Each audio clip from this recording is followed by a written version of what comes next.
या फिर किसी ई मित्र की मदद से भी आप भरवा सकते हैं। एसएसओ आईडी में लॉगिन करने के बाद देखिए यहाँ पे काफी सारी एप्लीकेशन आपको दिखाई देंगी। यहाँ पे आपको एक आईटीआई की एप्लीकेशन है वो ढूंढना है। तो यहाँ पे देखिए मेरे केस में आपको देखने को मिल रही है आईटीआई ऐप। अगर ऐसे नहीं मिल रही है तो यहाँ पे देखिए सर्च बार में आप जैसे ही आईटीआई लिखोगे तो यहाँ पे देखिए एप्लीकेशन आ जाएगी। इस एप्लीकेशन पे आपको यहाँ पे क्लिक करना है। अब जैसे आप इस पे क्लिक करोगे तो देखिए आपके सामने इस तरह की एक विंडो है वो दिखाई देगी और यहाँ पे देखिए सबसे पहले सिलेक्ट योर एप्लीकेशन, तो आपको एडमिशन वाला ऑप्शन सिलेक्ट करना है, कंटिन्यू वाले ऑप्शन पे आपको क्लिक करना है और फिर से यहाँ पे देखिए आपके सामने दो ऑप्शन होंगे, एक होगा एप्लीकेंट का, दूसरा होगा आईटीआई का। तो आपको एप्लीकेंट वाला ऑप्शन सिलेक्ट करना है। इसके बाद आपको रजिस्टर वाले ऑप्शन पे क्लिक करना है। क्लिक करने के बाद देखिए सबसे पहले आपसे पूछा जाएगा निवासी के बारे में, तो आप कहां के रहने वाले हैं। यदि आप राजस्थान के रहने वाले हैं तो डोमिसिल ऑफ राजस्थान आपको करना है, या फिर राजस्थान के अलावा किसी दूसरे राज्य के आप रहने वाले हो, राजस्थान में आईटीआई करना चाहते हैं तो आप नॉन डोमिसिल ऑफ राजस्थान कर सकते हैं। इसके अलावा यहाँ पे यदि आपके पास जन आधार नंबर है या जन आधार कार्ड है तो डोमिसिल ऑफ राजस्थान आपको करना है। यदि आपके पास जन आधार नहीं है तो आपको पास 8th 10th फॉर्म राजस्थान है, इसको सिलेक्ट करना है। तो हमारे पास जन आधार है, मैं इसको सिलेक्ट कर रहा हूं। हालांकि देखिए सब में प्रोसेस एक ही है, बस थोड़ा सा जन आधार का फर्क है। यहाँ पे देखिए आपको अपना जन आधार नंबर डालना है। इसके बाद गेट डिटेल वाले ऑप्शन पे क्लिक करना है, कंफर्म वाले ऑप्शन पे आपको क्लिक करना है। तो ऐसे में देखिए इस जन आधार में जो भी मेंबर होंगे उनकी लिस्ट आपको कुछ इस तरह से दिखाई देगी। अब जिस भी मेंबर के लिए आप आईटीआई का फॉर्म भरना चाहते हो सिंपली उसको आपको यहाँ पे सिलेक्ट करना है और सिलेक्ट करने के बाद यहाँ पे आपके मोबाइल नंबर पे एक ओटीपी आएगी, वो ओटीपी आपको डालना है। शर्त इतनी है कि आपके जन आधार में है मोबाइल नंबर ऐड होना जरूरी है। अपनी ओटीपी डालने के बाद आपको सबमिट वाले ऑप्शन पे क्लिक करना है और फिर से आपको कंफर्म वाले ऑप्शन पे क्लिक करना है। तो ऐसे में यहाँ पे देखिए आईटीआई का फॉर्म है वो कुछ इस तरह से ओपन हो जाएगा। अब यहाँ पे देखिए आपके बारे में कुछ बेसिक जानकारी तो आपके जन आधार से वो आ चुकी है, जैसे आपका यहाँ पे नाम है, आपके पिता का नाम है, आपका जेंडर है। तो यहाँ पे कुछ आपको दिक्कत लग रही है, कोई गलती है तो आप यहाँ पे उसमें सुधार भी सकते हैं।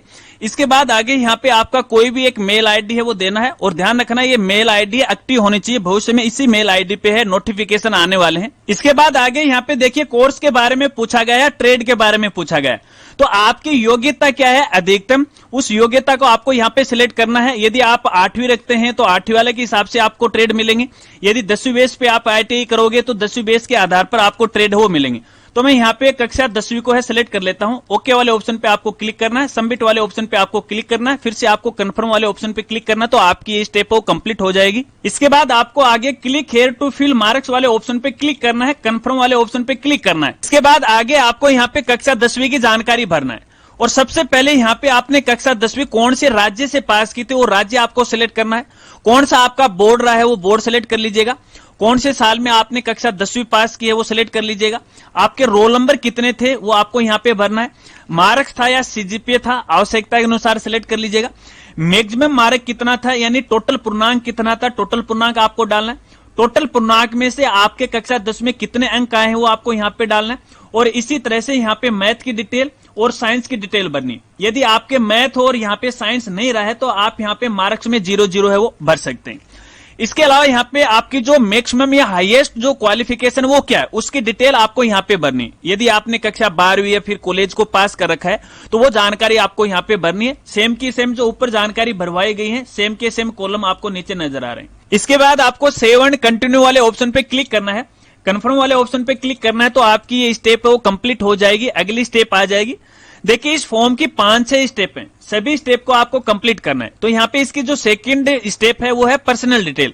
तो यहाँ पे कैंडिडेट की पर्सनल डिटेल आपको दिखाई देंगी। यहाँ पे देखिए इंग्लिश में डिटेल आ रखी है, जैसे उसका नाम, माता पिता के नाम की स्पेलिंग है जो कि पहली स्टेप से आ चुकी है। यहाँ पे उसके हिंदी का नाम है वो दिखाई दे रहा है। अगर हिंदी के नाम में किसी प्रकार की कोई गलती है तो अपडेट कीजिएगा। इसके अलावा कुछ मैनुअल जानकारी आपको भरनी पड़ेगी, जैसे एक तो कैंडिडेट का जो आधार नंबर वो आपको यहाँ पे भरना है। इसके बाद यहाँ पे कैटेगरी आपको दिखाई दे रही है। यदि उसके पास कोई सब कैटेगरी है, जैसे कोई एक्स सर्विसमैन है तो यस कीजिएगा, अन्यथा नन कीजिएगा।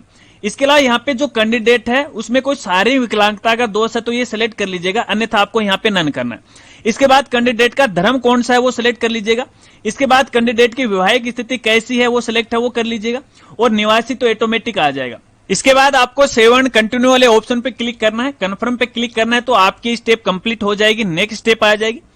और नेक्स्ट स्टेप के अंदर कैंडिडेट का पूरा एड्रेस है वो सही भरना है। एड्रेस भरने के बाद आपको सेव एंड कंटिन्यू वाले ऑप्शन पे क्लिक करना है, कंफर्म वाले ऑप्शन पे क्लिक करना है, तो आपकी ये स्टेप वो कंप्लीट हो जाएगी। अब नेक्स्ट स्टेप के अंदर आपको डॉक्यूमेंट अपलोड करने हैं। सबसे पहले यहाँ पे कैंडिडेट की फोटो अपलोड करना है, फिर उसके सिग्नेचर है वो आपको अपलोड करना है। और फोटो सिग्नेचर अपलोड करने के लिए आपको चॉइस फाइल का ऑप्शन मिल जाता है, लेकिन आपको यहाँ पे ध्यान रखना है कि यहाँ पे देखिए फोटो और सिग्नेचर की मिनिमम जो साइज है वो 20 KB होनी चाहिए और अधिकतम जो साइज है 50 KB होनी चाहिए। फोटो अपलोड करने के लिए चॉइस फाइल वाले ऑप्शन पे क्लिक करना है और जहां पर आपकी फोटो है उस लोकेशन पे जाके फोटो सिलेक्ट कर लीजिएगा। तो यहाँ पे यदि सही साइज में आपकी फोटो होगी तो कुछ इस तरह से आपको दिखाई देगी। इसी तरह से आपको सिग्नेचर है वो अपलोड करना है, चॉइस पे क्लिक करना है और जहां पे आपका सिग्नेचर है सिलेक्ट है वो कर लीजिएगा। तो यहाँ पे देखिए सिग्नेचर भी आपके दिखाई देने लगे।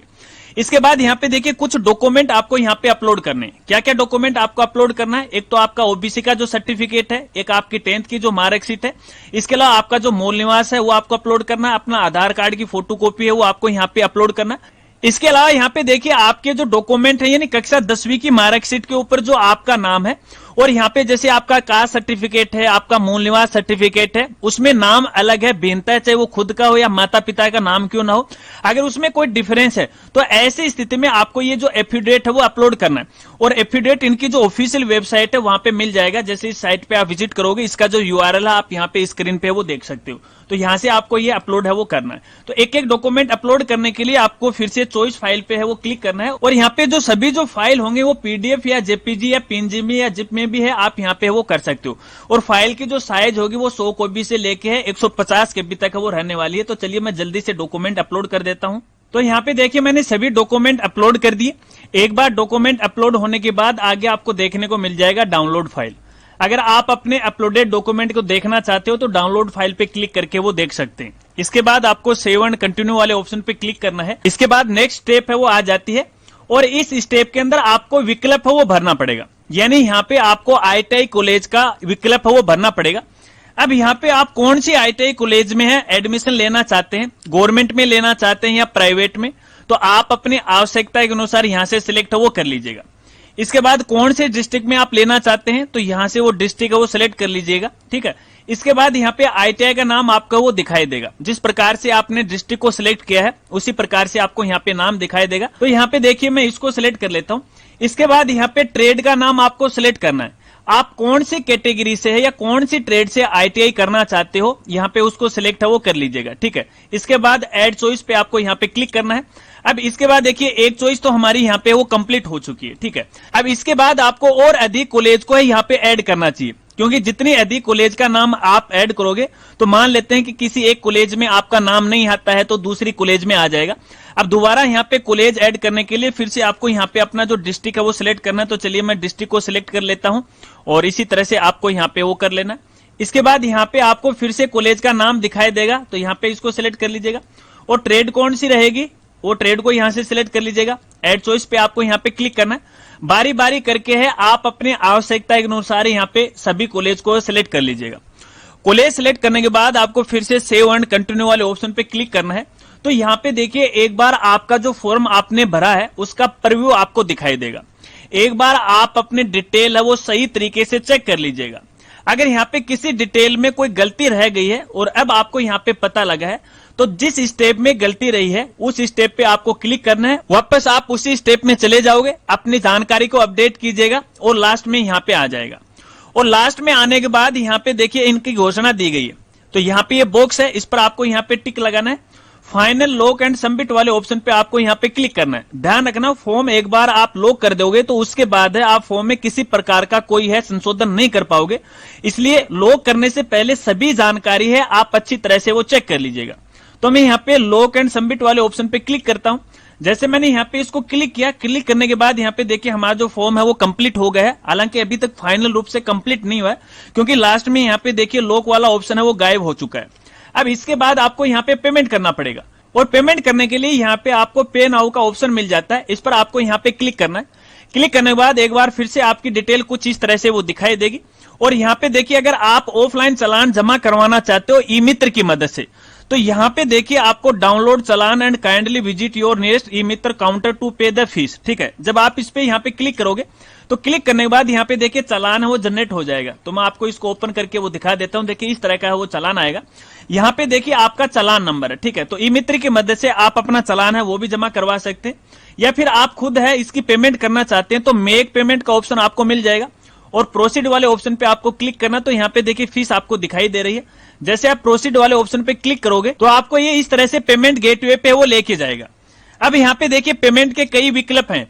आप नेट बैंकिंग के द्वारा भी कर सकते हो, यूपीआई के द्वारा भी कर सकते हो, यानी गूगल पे, फोन पे, क्यूआर कोड की मदद से यदि आप करना चाहते हो तो यूपीआई पे आपको यहाँ पे क्लिक करना है। जैसे आप इस पे क्लिक करोगे तो यहाँ पे देखिए आपको यूपीआई पावर्ड है वो दिखाई देगा। इसको आपको सेलेक्ट करना है।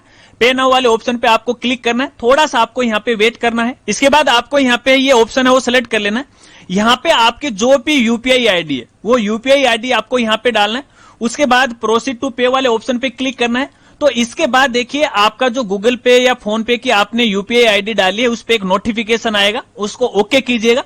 ओके करने के बाद आपका जो पेमेंट है वो कंप्लीट हो जाएगा और पेमेंट कंप्लीट होने के बाद यहाँ पे ये जो फॉर्म है वापस है मेन पेज के ऊपर रीडायरेक्ट हो जाएगा और उसके बाद आप अपना भरा हुआ आवेदन फॉर्म है डाउनलोड आपको करना है और अपने पास इसे सुरक्षित रखना है।